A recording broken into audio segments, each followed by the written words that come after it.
Do you know what's even more dangerous than an angry Brit? A very polite Brit. Why? Well, because we have this whole collection of phrases that in theory sound very pleasant and polite, but when used in a particular way can actually mean the complete opposite. Today I'm counting down my top 10 British English passive-aggressive phrases. We'll look at what they really mean, how to spot them, and how to avoid getting caught out. If you've ever heard a Brit say, "That sounds interesting," and wondered if they really mean what they're saying, then you're in the right place. By the way, I'm Jo and I work with adults who speak English as a second plus language. You can find my videos here on YouTube. I publish a new one every week. If you're interested in conversation classes with me, then head over to my website. I'll put all the links in the description below. Okay, that's enough about me. Let's move on and get started with these top 10 passive-aggressive phrases.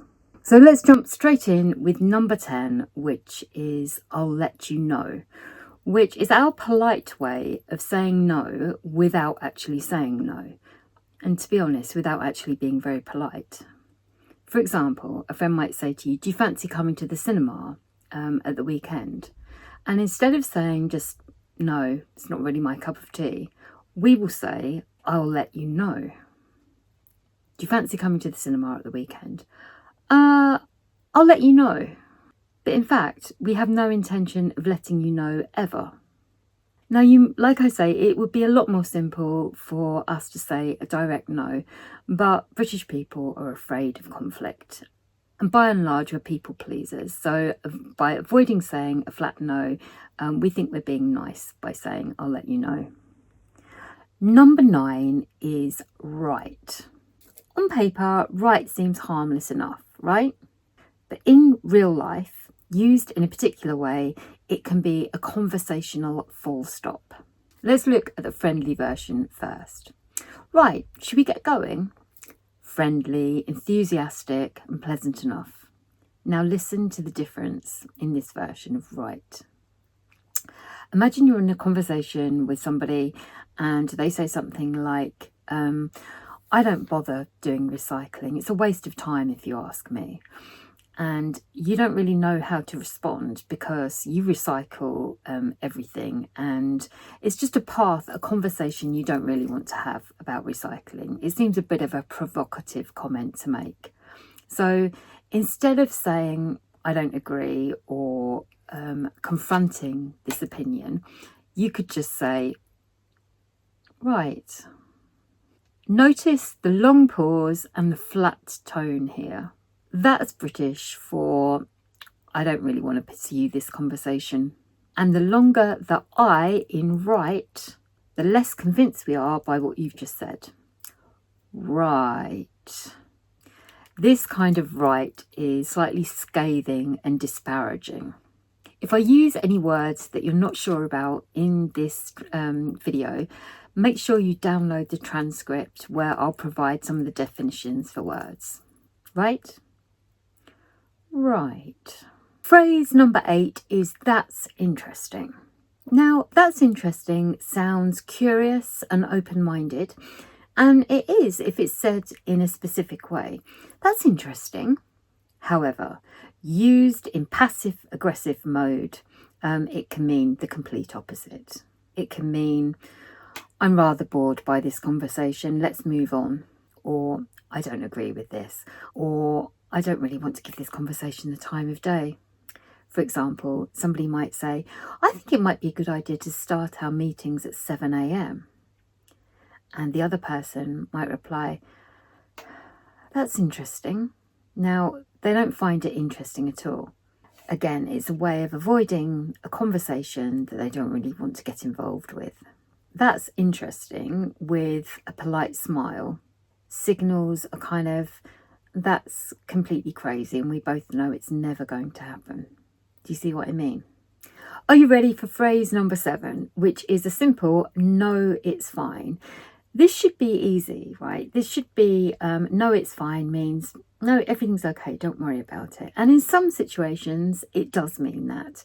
But you have to listen for the tone and look at the expression on somebody's face when they say it. So perhaps if somebody were late to a conversation class with me and said, oh, I'm so sorry I'm late, I would say, no, it's fine, don't worry about it, it's not a problem. And I genuinely mean that it's absolutely fine. Now let's have a look at the passive aggressive version of no, it's fine. So maybe your boss or somebody's boss says to them, do you mind working for an extra 30 minutes this evening? And that person can't really just say no. They might say, yeah, that's fine. Can you tell the difference? It doesn't really sound very convincing, does it? There's a hint of kind of resignation there, that they have to do this, like it or not. It's not worth arguing with it. No, that's fine. Listen again to the difference. No, that's fine. Don't worry about it. It's not a problem. And no, that's fine. So let's look at phrase number 6, which is I'll bear it in mind.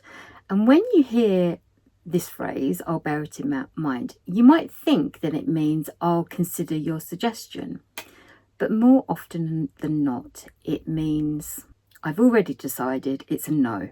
It's not going to happen, and I'm going to forget that you ever mentioned it. Another work situation example, somebody might say, I think we should start working from home every Monday. And your manager says, I'll bear it in mind. It means no chance. So an example, in my home, my daughter turns 18 next year and my son turns 21. So they were thinking they would like a big holiday. And my daughter said to me, perhaps we could go to the Maldives. And I simply said, I'll bear it in mind, which means it's not going to happen.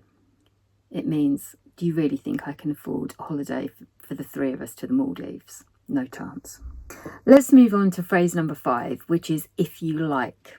Now this sounds permissive, like you're giving your approval to something, when in actual fact, it can often mean, I think that's a pretty terrible idea, but I'm too polite to say so.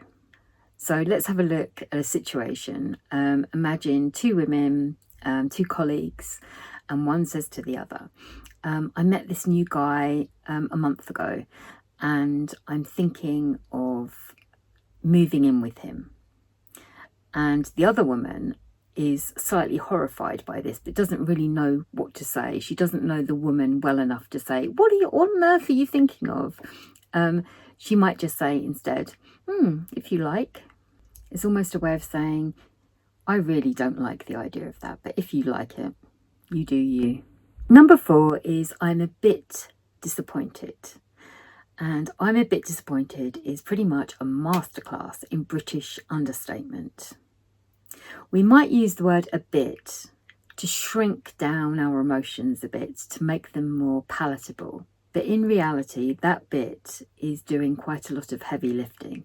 And when we say we're a bit disappointed, it could actually mean that we're completely crushed, gutted, furious, devastated. But instead we say a bit disappointed. For example, in a work situation, one colleague might say to another, I'm really sorry, I missed the deadline. And the other colleague might reply, yes, I'm a bit disappointed, to be honest. That a bit disappointed means I'm actually absolutely furious, but I'm not going to make a big scene about it. So another example, my mum, when she was alive, could be a little bit passive aggressive. She wasn't always great at sort of direct communication.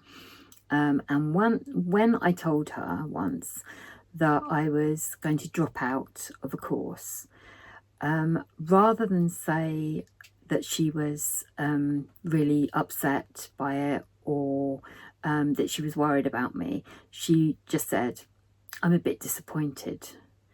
But that bit disappointed was really saying, I'm seriously worried about your future. You're making a terrible decision here, but I'm not going to say it. Instead, I'm going to just say I'm a bit disappointed. Number 3 is good for you. And don't get me wrong, this can be used genuinely. If one of my friends, I don't know, succeeds in something or makes a decision that they're really pleased about, I might say to them, good for you, that's great, and mean it genuinely. However, good for you can also be used to shut down a conversation.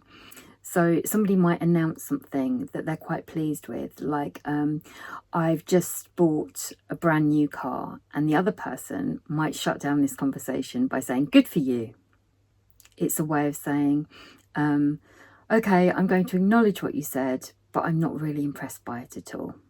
I really don't like the expression good for you. Whenever I hear it, I hear the passive aggressive version, no matter how it's being said. So I avoid this one altogether. Right, we're getting closer to number 1. Number 2 is no offence but. No offence but is a warning siren. Whatever follows no offence but will not be pleasant. For example, no offence, but you look really tired. You can also use not being funny but. We pretend that these kind of phrases remove the sting of what we're saying, but really they don't. No offence, but I can't really understand what you're saying. I'm not being funny, but do you think that's a good idea?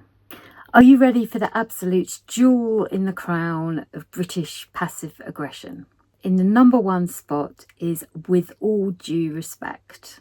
So you might think that this sounds respectful, but often it's a prelude to the complete demolition of your opinion or the point that you're trying to make. A couple of examples.